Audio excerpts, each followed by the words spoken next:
앞뒤 좌우로 한번 인사할까요? 사랑합니다. 축복합니다. 물결이는 다 나왔어요? 감사합니다. 오늘 기도 담당이었던 김양선 집사님은 그 병원에서 자꾸 이렇게 가능하면은 집회에 이런 데 참석하지 말라고 아주 강력하게 이렇게 쪼으나 봐요. 그래서 어쩔 수 없이 저한테 전화가 왔습니다. 그러니까 앞으로는 이렇게 기도 담당인데 이렇게 피치 못할 사정으로 못 오는 분들은 제가 다른 분으로 대체하지 않고 헷갈리더라고요. 그래서 그냥 제가 이렇게 하도록 하겠습니다. 그래서 여러분들이 저에게 수고를 끼치지 않으려면 여러분들 꼭 나오시길 바랍니다. 오늘도 하나님 앞에 나와서 예배드리는 여러분 모두에게 하나님의 은혜와 축복이 가득하시기를 주의 이름으로 축원합니다. 여러분, 철학은 모든 학문의 근간이라 그러죠. 철학. 그래서 사실은 철학을 전공하든 안 하든 사실은 모든 사람들은 어떻게 보면 철학자들이죠.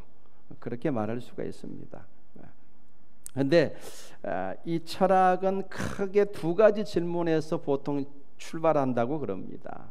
두 가지 질문. 첫째는 존재에 대한 질문입니다. 영어로 being에 대한 질문이에요. 그러니까 뭐 이런 거죠. 나는 누구인가? 존재에 대한 질문이죠. 인간은 어떤 존재인가? 인간은 누구인가? 또는 역사란 무엇인가? 또는 우주란 무엇인가? 이런 어떤 존재에 대한 질문, 이것으로부터 철학이 출발하고, 또 한 가지 질문이 뭐냐 그러면은 그러니까 doing에 대한 질문입니다. 첫째는 being에 대한 질문이고, 두 번째는 doing에 대한 질문. 어떻게 살아갈 것인가? 여기에 대한 질문에 답하는 학문이 철학이죠. 그런데 이 두 가지 질문은 철학을 알든 모르든 인간이라면 누구나 본능적으로 가지게 되죠. 그죠? 우리가 살아가면서 한 번쯤은 그런 질문하게 되잖아요. 도대체 나는 누구인가? 그리고 나는 어떻게 살아야 되는가? 어떻게 사는 게 인간다운 삶인가? 이거를 우리가 질문하게 되죠. 이 질문에 대해서 해답을 이렇게 내놓는 수많은 이렇게 인류의 스승들이 있습니다. 각자의 기호에 맞게 각자가 생각하는 대로 자기 스승을 고르죠. 그런데 저와 여러분들은 예수 그리스도를 통해서 해답을 얻은 사람들입니다. 그래서 우리를 그리스도인이라 그러죠. 그리스도인은 이 인생에 대한 근본적인 질문을 예수 그리스도를 통해서 답을 얻은 사람들입니다. 인간은 누구인가? 그리스도께서 가르쳐 주신 인간론이 있죠. 성경에서 말하는 인간론을 우리는 따르죠. 우리는 어떻게 살아야 되는가? 도대체 어떻게 사는 것이 올바른 삶이고 어떻게 사는 것이 인간다운 삶입니까? 여기에 대한 해답도 우리는 어디 찾습니까? 그리스도 안에서, 성경에서 우리는 답을 찾게 됩니다. 그래서 우리는 그리스도인이죠. 우리가 믿는 바는 오직 예수 그리스도만이 길이요 진리요 생명인 줄로 믿습니다. 이건 아멘 해주셔야 되는데요. 아멘? 이건 분명히 아멘이죠. 우리는 다른 데서 해답을 찾지 않습니다. 오직 주님만이 길이요 주님만이 진리요 생명인 줄로 믿습니다. 그리고 오직 예수 그리스도만이 우리의 구원자이심을 믿습니다. 예수님이 공생애를 마칠 즈음에 제자들에게 대뜸 물으셨습니다. 사람들이 나를 누구라고 하더냐? 어떤 사람은 랍비라 하더이다. 어떤 사람은 선지자라 하더이다. 여러 가지 사람들이 예수님에 대해서 평가를 한 것을 이렇게 내놓습니다. 그때 예수님이 재차 물으시죠. 뭐라고 물으십니까? 그러면 너희는 나를 누구라고 하느냐? 이렇게 물으십니다. 여러분, 신앙생활은 여기서부터 출발하는 거죠. 나는 예수를 누구라고 생각하는가? 좀 더 정확하게 질문하면 나에게 있어서 예수는 누구신가? 여기에 대한 대답으로부터 신앙생활은 출발하죠. 여기에 대한 대답이 명확하면 명확할수록, 여기에 대한 믿음이 확실하면 확실할수록 우리의 신앙생활은 더욱더 확실해지겠죠. 근데 여기에 대한 나의 신념과 믿음과 확신이 희미하면 희미할수록 신앙생활도 어떻게 행할 것인가 하는 부분이 희미해질 수밖에 없는 거죠. 예수가 누구신가 하는 것에 대해서 분명한 확신이 있는 사람은 신앙생활도 doing에 대해서도 확실하게 행합니다. 근데 예수님이 누구신가, 나에게 있어서 그분이 누구신가에 대해서 우물쭈물하는 사람들은요, doing도 우물쭈물합니다. 틀림없이 그래요. 다메섹 도상에서 사도 바울이 예수님을 만나죠. 그죠? 하늘에서 도저히 눈을 뜰 수 없는 광채가 비추면서, 그래서 그 빛을 갑자기 하늘에서 비치는 빛을 받고 사도 바울이 눈이 멀어지죠. 그리고 그 빛 가운데 주님을 만났을 때 바울이 제일 먼저 한 말이 뭡니까? 당신은 누구십니까? 라는 질문이었어요. 근데 예수님이 뭐라고 대답하십니까? 나는 네가 핍박하는 예수다. 우리는 그냥 이 말을 들어도 덤덤하게 이 본문을 읽지만 굉장히 충격적인 대답이죠. 바울은 지금 뭐하러 다니는 사람이었습니까?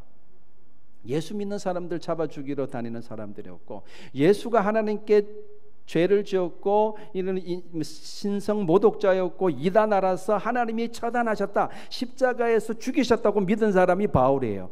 근데 그 예수님이 부활하셔가지고 나타났으니까 이거는 기가 잘 오르시죠. 얼마나 놀랐겠습니까? 바울이 나는 네가 핍박하는 예수다. 부활하신 주님이 만나 주신 거예요. 그리고 바울이 그 다음에 물은 질문이 뭡니까? 사도행전 22장에 나오죠. 뭐라고 바울이 질문합니까? 주님, 제가 무엇을 하오리까? 이걸 묻습니다. 그러니까 주님께서 다메섹으로 가라. 거기서 네가 할 일을 행해 줄 리가 있을 것이다. 예수님은 사도 바울을 이방인의 사도로 부르신 거예요. 그 일을 맡기려고 부르신 것입니다. 그래서 사울의 삶의 목적과 방향이 확실하게 정해진 거예요. 그는 그 길에서, 그 방향에서, 그 길에서 죽을 때까지 떠나지 않았고, 그 주님이 주신 그 사명을 위해서 그는 죽도록 달려가는 삶을 살아가게 됩니다. 이 두 가지 질문에 대해서 확실히 해답을 얻었거든요. 당신은 누구십니까? 그리고 주님, 내가 무엇을 해야 됩니까? 여기에 대한 분명한 대답을 얻은 바울은 흔들리지 않는 삶을 살아가게 되죠. 여러분, 바울뿐만 아니라 구원받은 모든 그리스도인들은 주님을 위해서 무엇을 할 것인가, 적어도 이 질문에 대해서 생각하고 살아가야 됩니다. 적어도 예수님이 누구신가에 대한 대답을 얻은 사람이라면, 예수께서 하나님의 아들이시라는 분명한 확신과 믿음을 가진 사람이라면, 그리스도인이라면, 진실된 그리스도인이라면 우리는 항상 그 질문을 하면서 달려가야 돼요. 주님, 내가 주를 위해서 무엇을 하오리까? 오늘 본문에서 바울은 우리에게 뭐라고 권면합니까? 주의 일에 더욱 힘쓰는 자들이 되라, 이렇게 우리에게 권면하고 있습니다. 자, 그러면은 이 주의 일이 도대체 뭐냐, 이거 먼저 좀 생각해 보고자 합니다. 여러분, 1980년도 이전에는요, 어떤 것을 주의 일이라고 생각하냐면 교회 안에서 일어나는 일, 즉 교회에서 하는 일들, 예배, 봉사, 전도, 선교, 교제, 이런 영적인 활동들을 주의 일로 여겼고, 또 교회 밖에서 또는 가정생활, 직장생활, 사회생활은 주의 일이 아닌 것으로 여기는 이분법적 사고를 대부분이 가지고 있었습니다. 근데 그게 이제 지금은 많이 바뀌었죠. 바뀌어서 지금은 교회 울타리를 넘어서 세상에서 일어나는 모든 일에도 하나님의 영광을 나타내는 무대다. 그러니까 세상에서 우리가 하나님의 영광을 나타내야 된다라는 개념으로 주의 일이 확장되었습니다. 그래서 우리는 산제사의 삶을 살아야 된다. 거룩한 산제사의 삶을 살아야 된다. 라고 이렇게 주의 일에 대한 개념이 많이 바뀌었어요.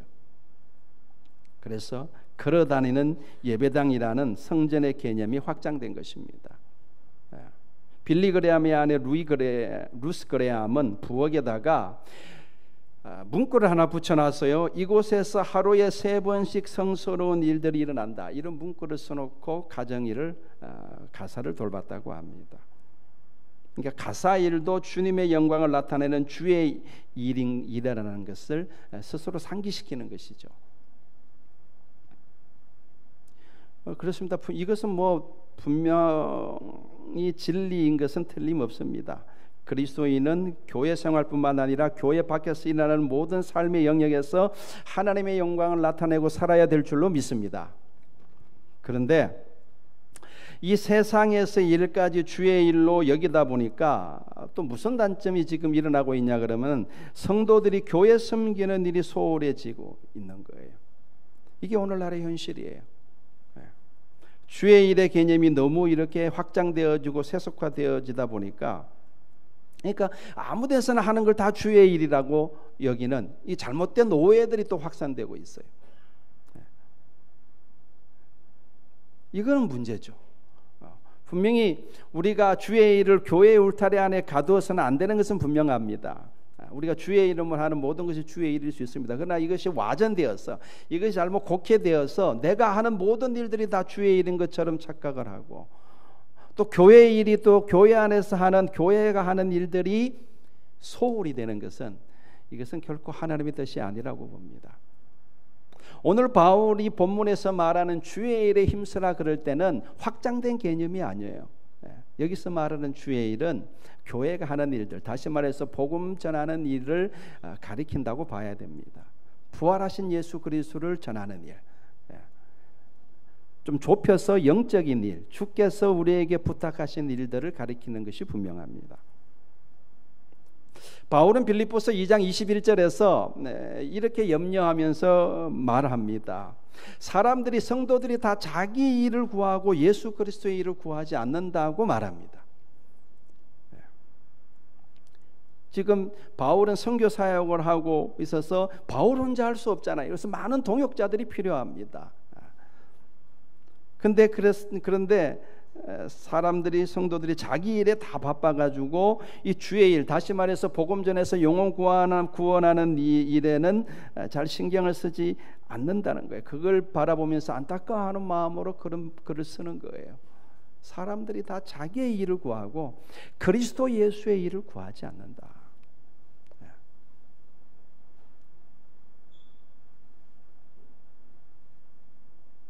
저는 오늘날 저를 포함해서 우리 현대 그리스도인들이 참 조심해야 될 것 중에 하나가, 우리가 스스로 속기가 참 쉽다는 거예요. 이런 거예요. 예수를 믿든 믿지 않든 사람이 갖고 있는 이기심이라는 본성이 있잖아요. 이거는요, 주님 오실 때까지 완전히 없어지지 않을 것 같아요. 그래서 사람들은 다 시간과 에너지를, 돈과 시간과 에너지를 자기를 위해서 쓰고 싶어 하지 다른 사람을 위해서 쓰고 싶어 하는 사람들이 없습니다. 그런데 주님은 다른 사람을 섬기라 그러거든요. 근데 그게 하기 싫으니까 주의 일이라는 개념을 자꾸 내 스스로 왜곡을 시켜요. 자꾸 스스로 자기 합리화를 시킵니다. 그래, 내가 회사 다니는 것도 주의 일이지, 내가 가정에서 우리 자녀들을 돌보는 것도 주의 일이지. 그러면서 주의 일을 안 하고, 그러고 스스로 자기 합리화를 시키는 이 위험성이, 여기서부터 우리가 빠져나와야 돼요. 스스로 속이는 거죠. 스스로 속이는 겁니다.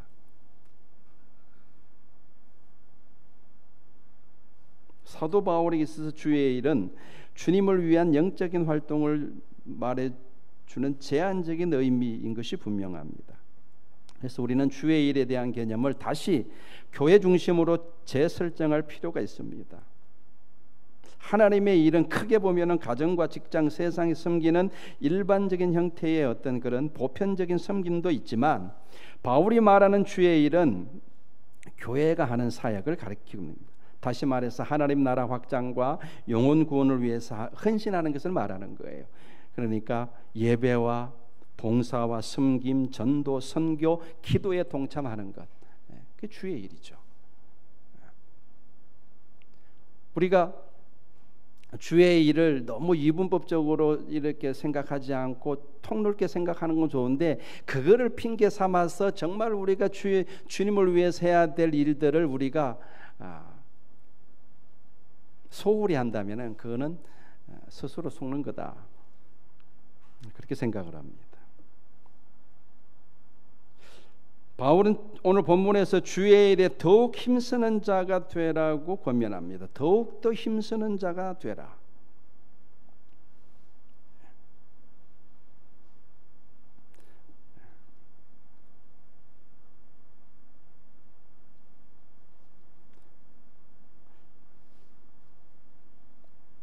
여기서 더욱 힘쓴다는 것은 영어 성경을 보니까 full이라고 번역이 되어 있어요. full이는 무슨 뜻인지 아시죠? full, 충만하게, 충만하게, 가득하게 그렇게 힘쓰라는 거예요. 내가 할 수 있는 최선을 다해서 그렇게 힘쓰라는 겁니다. 지금까지 주일 낮 예배만 드렸다면은 우리 교회는 사실 예배가 주일 오후 예배도 없고 요즘도 코로나 때문에 수요 예배도 안 드리죠. 금요일 기도회는 없어진 지 오래됐습니다. 근데 예전 같으면 뭐 이거는 쉽게 그냥 와닿게 이야기하자면 이런 겁니다. 주일 낮 예배만 드리던 사람들은 다른 공적인 예배도 나올 수 있도록 힘을 쓰는 거죠. 기도를 하루에 30분 하는 사람들은 내가 1시간 해보도록 힘을 쓰는 겁니다. 1년에 1명 전도하는 분들은 올해는 내가 2명을 전도해보리라 힘쓰는 거예요. 더욱더 힘쓰라는 의미가 쉽게 말하면 그런 의미 아니겠어요? 여러분 더욱더 주의 일에 힘쓰는 저와 여러분들 될 수 있기를 바랍니다. 그러면 주의 일에 힘써야 되는 이유가 뭔가? 58절에 보면은 그러므로라는 단어로 시작하죠. 그러므로. 여러분 그러므로라는 말은 고린도전서 15장 1절에서 57절까지의 결론으로 하는 이야기죠. 그죠? 58절이. 그러면 고린도전서 15장은 뭐에 대한 내용입니까? 여러분 요새 매일 성경으로 말씀 묵상하고 있잖아요. 뭐에 대한 내용이에요?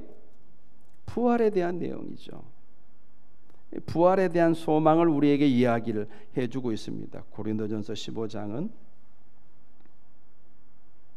그러니까 예수님이 부활하셨고 우리를 위해서 예수님이 부활의 첫 열매가 되셨고 그래서 우리는 예수님 때문에 우리도 장차 부활하게 된다. 그 부활에 대한 소망을 가지고 주의 일에 힘써라. 그런 의미로 그러므로라는 단어를 쓴 거예요. 그러니까 누구든지 부활에 대한 소망을 가지고 있는 사람들은 주의 일에 힘쓰라는 권면입니다. 여러분 부활에 참여한다, 우리가 부활한다, 부활에 참여한다라는 것은 오늘 본문 50절 말씀처럼 우리가 영원한 하나님의 나라를 유업으로 물려받는 것을 의미합니다. 오늘 본문에서 바울이 뭐라고 말합니까? 썩을 것은 썩지 아니할 것을 유업으로 물려받지 못한다 그러죠. 그렇죠? 하나님의 나라는요, 우리가 장차 물려받게 될 하나님의 나라는 썩지 않는 나라입니다.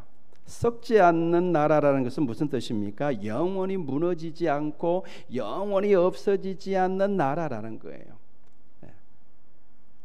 그 영원한 나라를 유업으로 물려받기 위해서는 우리의 이 몸도 지금처럼 썩을 몸이 아니라 썩지 않을 몸을 입을 필요가 있는 거예요. 그래서 부활하는 거예요. 그래서 부활에 참여한다라는 것은 다른 말로 바꾸면 영원한 하나님의 나라를 유업으로 물려받는다라는 의미하고 똑같은 의미예요. 썩을 것은 썩지 않을 것을 기업으로 물려받을 수가 없다. 이처럼 우리는 부활하여 영원한 하나님의 나라를 유업으로 물려받기 위해서 주의 일에 더욱더 힘써야 하는 것입니다. 예수님이 우리에게 분명히 말씀하셨습니다. 제가 자주 인용하는 말씀이죠. 보라 내가 속히 오리니 내가 줄 상이 내게 있어 각 사람에게 그가 행한 대로 갚아주리라. 여러분 이 말씀의 정확한 의미는 아무도 모를 겁니다. 하나님이 우리에게 상을 주신다는데, 주님이 우리에게 상을 주신다는데 그게 정확하게 뭘 의미하는지 그거는 주님 와 보셔야 알 수 있을 겁니다. 그러나 분명한 사실 한 가지는 우리가 이 땅에서 주의 일에 힘쓰는 것은 결코 헛되지 않다는 사실입니다. 여러분 썩을 것을 위해서 수고하는 것은 헛될 수가 있습니다.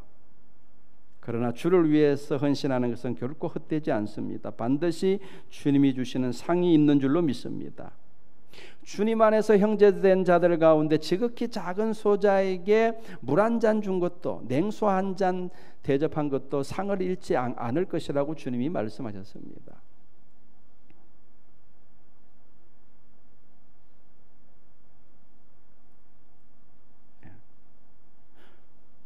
주 안에서 형제된 자들. 저는 이 말에 굉장히 좀 포인트를 좀 두고 싶어요.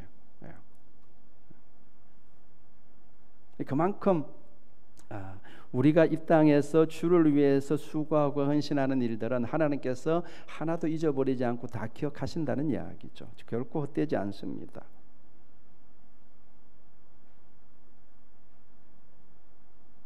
그리고 주님은 우리가 착하고 충성된 종이 되기를 바라십니다. 악하고 게으른 종이 되지 말라고 말씀하시죠. 여러분, 게으름을 조심하시기 바랍니다. 우리는 게으름을 조심해야 됩니다. 누구든지 다 게을러질 수가 있어요. 저도 게을러질 수가 있고 여러분들도 게을러질 수가 있습니다. 주를 위해서 헌신하기를 꺼려하는 마음, 이 핑계 저 핑계 대고 주저하는 마음, 그것이 악하고 게으른 마음입니다. 그것은 불신앙에서 비롯된 거예요. 주님의 약속을 의심하는 겁니다. 여러분, 한 달란트 받은 종이 주님으로부터 이 악하고 게으른 종아라고 평가받죠. 결국은. 근데 이 한 달란트 받은 종이 왜 악하고 게으른 종이 됐나요? 그 근본 원인이 어디 있습니까? 하나님에 대해서 오해한 거예요. 불신앙에서 비롯됐단 말입니다. 그가 받은 달란트가 작아서 악하고 게으른 종이 된 것이 아니라 주님을 의심한 데서, 하나님을 의심한 데서 비롯된 거예요. 하나님을 의심했어요. 하나님의 약속의 말씀을 의심했어요. 거기서부터 게으름이 나오는 거예요. 결국 게으름은 불순종에서, 불신앙에서 나오는 거예요. 하나님을 신뢰하지 못하는 마음, 하나님의 약속의 말씀을 신뢰하지 못하는 그 마음에서 게으름이 나오는 거예요. 이거 여러분 주의하셔야 됩니다. 저는 말씀사랑교회 모든 성도들은 5달란트 받은 사람처럼, 2달란트 받은 사람처럼 착하고 충성된 종들이 다 되시기를 주의 이름으로 축원합니다. 그리고 우리가 주를 위해서 힘쓰는 모든 것들은 반드시 열매가 있는 줄로 믿으시기를 바랍니다. 자, 58절에 너희 수고가 주 안에서 헛되지 않은 줄 알미라. 이것도 제가 영어 성경을 또 보니까 이게 이런 의미예요. 그러니까 너희 섬기는 모든 일들은 주님 안에서 열매가 없지 않다. 직역하면 그렇습니다. Your labor is not without the fruit. Not without the fruit. 열매가 없지 않다. 이게 무슨 말입니까? 열매가 있다는 거예요. 여러분, 우리가 주의 일을 하다가 낙심하게 되는 가장 큰 이유 중에 하나가 뭡니까? 아무리 수고를 해도 열매가 없어요. 그러니까 많은 사람들이 낙심을 해요. 기도를 아무리 해도 하나님이 응답이 없으니까 기도하다가 낙심을 하게 되고, 처음에는 주를 위해서 열심히 내가 섬기지만 아무리 열심히 해도 교회도 부흥되지 않고 뭐 열매도 없는 것 같고, 그러니까 낙심하게 되는 경우가 얼마나 많은지 모릅니다.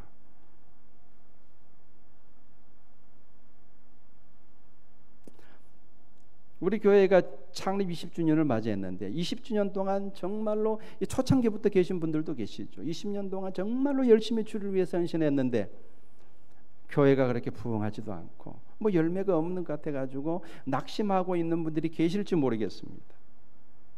그러나 성경은 분명히 말씀합니다. 우리의 수고가 결코 헛되지 않고 반드시 열매가 있을 거라고 말씀합니다. 여러분, 이 말씀을 여러분들 신뢰할 수 있기를 바랍니다.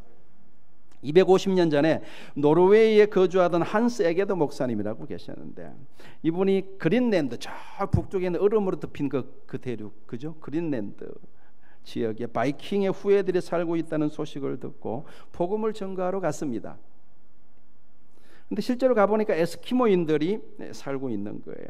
그래서 목사님은 그냥 다시 고국으로 돌아갈까 고민하다가 그래도 에스키모인들에게 복음을 전해야 되겠다. 자, 그런 어떤 결단을 하고, 그래서 그들의 문화에 적응하면서 열심히 복음을 전하고 또 거기서 교회도 세웠습니다. 근데 그렇게 수년 동안을 애를 써도 사람들이 아무도 예수님을 영접하지 않는 거예요. 복음의 마음을, 문을 열지 않는 겁니다. 그래서 결국은 목사님이 고국으로 돌아오게 됩니다. 근데 그로부터 수십 년이 지난 후에 유럽에 있는 다른 선교사들이 그린랜드 지역에 복음을 증거하러 가니까 거기 교회가 있는 거예요. 그 한스 목사님이 세우신 교회죠. 그러니까 그 한스 목사님이 뿌렸던 복음은 열매가 전혀 없었던 것 같았지만 수십 년이 지난 후에 보니까 거기 교회가 있고 거기 그리스도인들이 있더라는 거예요. 우리 생각하고 다른 거예요. 하나님은 우리가 알 수 없는 방법으로 열매를 맺어 가십니다. 어떤 경우에는 우리가 기대하는 것보다 훨씬 많은, 우리가 상상할 수 없는 열매를 주실 때도 있고, 어떤 경우에는 전혀 우리가 기대한 것에 미치지 못하는 열매가 맺힐 수도 있습니다. 여러분, 그러나 그 나타나는 결과에 대해서 여러분 너무 낙심하지 마시길 바랍니다. 그것은 하나님의 주권에 달린 문제예요. 철저하게 하나님의 주권에 달린 문제입니다. 내가 노력했다고 노력한 만큼 뭔가 가시적인 성과가 나오는 게, 그게 여러분이 주의 일은 그런 게 아니죠. 하나님의 뜻을 쫓아서 하나님께서 역사하시는 겁니다. 토마스 선교사님 잘 아실 거예요. 우리나라 최초의 순교자죠. 순교하신 선교사님이죠. 토마스 선교사님은 중국 선교의 꿈을 안고 1863년 부인 캐롤라인과 함께 중국에 도착하게 됩니다. 거기서 그 부인 캐롤라인이 그 중국에서 임신을 하게 돼요. 그런데 입덧이 얼마나 심했던지 굉장히 캐롤라인이 고생을 하게 됩니다. 그래서 입맛이 너무 없어서 음식도 잘 먹지 못하고 그 중국 문화에 잘 적응도 못하고 몸이 점점 쇠약해져 가는 겁니다. 그럼에도 불구하고 뭐 선교사로 갔으니까 선교는 해야 되잖아요. 선교사님은 하나님께 맡기고 열심히 선교를 합니다. 그리고 하루는 임신한 아내를 집에 놔두고 항구라는 곳, 정확히는 어딘지 모르겠어요. 항구라는 곳에서 선교를 떠나는데, 근데 그때 남편이 없는 가운데 그 부인은 혼자 있다가 혼자 아기를 유산하게 됩니다. 아이가 죽었어요. 그리고 그 부인을 돌봐주는 사람들이 곁에 없어서 결국은 그 부인 캐롤라인까지 숨을 거두게 됩니다. 선교하러 갔는데 아기도 죽고 부인도 죽고, 이 토마스는 아내와 자식을 잃은 충격에 정말로 이렇게 많은 날을 헤맸고 하나님에 대한 분노와 원망으로 가득 차게 되죠. 그럴 수밖에 없겠죠. 그래서 런던 선교회, 영국 출신이거든요. 런던 선교회에 편지를 보내서 나 이제 선교사 그만하겠다. 그래서 사직서를 제출하고 중국의 세관의 통역으로 취직하게 됩니다. 세관에 취직한 그는 모든 것을 잊기 위해서 일하는 것에 전념하게 되죠. 그렇게 시간이 흘러서 어느 날 우연히 토마스는 옆나라 조선에 대한 이야기를 듣게 됩니다. 조선에 지금 기독교인들이 생겼는데 많은 사람들이 박해를 당하고 이게 순교당하고 있다, 참수를 당하고 있다는 소식을 듣게 됩니다. 근데 그 소식을 들으니까 다시 그의 마음 속에 주의 일을 해야 되겠다는 불뜻 그 마음들이 일어나게 되는 거예요. 그래서 1866년 8월 9일 날 토마스 선교는 우리가 잘 아는 제너럴 셔먼 호를 타고 평양으로 출발하게 됩니다. 근데 여러분 잘 아시다시피 그 평양 대동강에서 내리지도 못하고, 그 평양 대동강에 정박하고 있는 그 제너럴 셔먼 호를 조선의 관군이 막 공격하죠. 그래서 결국은 그 배가 침몰하게 됩니다. 그러니까 막 배가 막 불타고 침몰하니까 배에 타고 있던 사람들, 거기는 뭐 토마스 선교사님만 타고 있는 것이 아니라 뭐 각 상인들도 있고 많은 사람 타고 있었을 거 아니에요. 그 사람들이 허겁지겁 밖으로 나오는데 나오는 쪽 다 참수당하는 거예요. 조선 선교의 큰 꿈을 가지고 대동강변에 첫 발을 내딛었던 토마스 선교사는 그렇게 선교의 꽃을 피워보기도 전에 나오자마자 참수당합니다. 근데 자기를 참수하려고 하는, 여러분, 그러니까 이게 무슨 어처구니 없는 일입니까? 무슨 열매가 있었어요? 자기 자식과, 태어나지도 않은 자식과 아내 다 죽었죠. 그리고 자기는 이제 선교해 보려고, 그리고 우리나라까지 왔는데 선교해 보지도 못하고 순교를 당했습니다. 이게 얼마나 어처구니 없는 일입니까? 바울은 오늘 본문에서 우리의 수고가 주 안에서 헛되지 않는다고 말씀하는데, 이 토마스 선교사님 전기를 읽어보면은 도저히 믿을 수가 없는 말이에요. 열매는 무슨 열매가 있어요? 이렇게 헛된 일이 어디 있습니까? 토마스 선교사는 생애 마지막 순간에 자기에게 칼을 겨누던 병사에게 성경을 건네줍니다. 병사는 뭐 말을 못 알아들으니까 책을 주니까 마지막 유언이라 생각하고 책을 받은 거예요. 성경을 받은 겁니다. 그리고 참수를 시킵니다. 근데 그 성경을 받은 분이 바로 그 유명한 우리나라 최초의 장로님이셨던 박충권 장로님이세요. 그렇게 하나님은 우리가 알지 못하는 방법으로 일을 하시는 거예요. 그리고 배가 침몰하기 전에 선교사님은 성경을 막 배 밖으로 막 던졌습니다. 그런데 그것을 어린아이 중에 하나가 그걸 주워가지고 자기 상전에게 주인에게 갖다 주고, 주인은 그 뭔 책인지 모르니까 찢어가지고 도배지로 써가지고 집에다 발랐어요. 그런데 그 집이 나중에 여관이 되는데, 그 여관을 찾은 많은 사람들 중에 그 성경을 읽고 그리스도인들이 된 사람들이 많다는 증언이 있습니다. 하나님이 하시는 일은 모르는 거예요. 분명한 것은 주를 위해서 하는 우리의 수고가 결코 헛되지 않다는 사실입니다. 한번 우리가 뿌린 씨앗은 바로 열매를 맺지 않을 수도 있습니다. 어쩌면 우리 당대의 열매가 맺어지지 않을 수도 있습니다. 그러나 주님을 위한 수고는 결코 헛되지 않습니다. 여러분, 이것을 믿으시기를 바랍니다. 여러분, 우리가 애써서 기도하고 우리가 가르친 우리 자녀들 가운데 위대한 사도 바울 같은 주의 종이 나올지 어떻게 합니까? 그건 아무도 모르는 거예요. 우리가 지금까지 정말로 같이 신앙생활하고 복음을 나누고 했던 사람들이 뿔뿔이 흩어진 사람들이 많은데, 그 사람들이 다른 데 가서 또 복음의 씨앗을 뿌려가지고 또 그래서 하나님의 나라가 그곳에서 확장되는지 우리가 어떻게 알 수 있습니까? 여러분, 낙심하지 말고 끝까지 주의 일에 힘쓰는 저와 여러분들 될 수 있기를 바랍니다. 코로나로 인해서 지금 우리의 열정이 많이 식었습니다. 주의 일을 하고자 하는 열정들이 우리 교회뿐만 아니라 다른 교회들도 많이 식어 있습니다. 그러나 이럴 때일수록 더욱더 힘을 내서 주의 일을 감당하는 저와 여러분들 될 수 있기를 바랍니다. 더 열심히 예배에 참석할 수 있기를 바랍니다.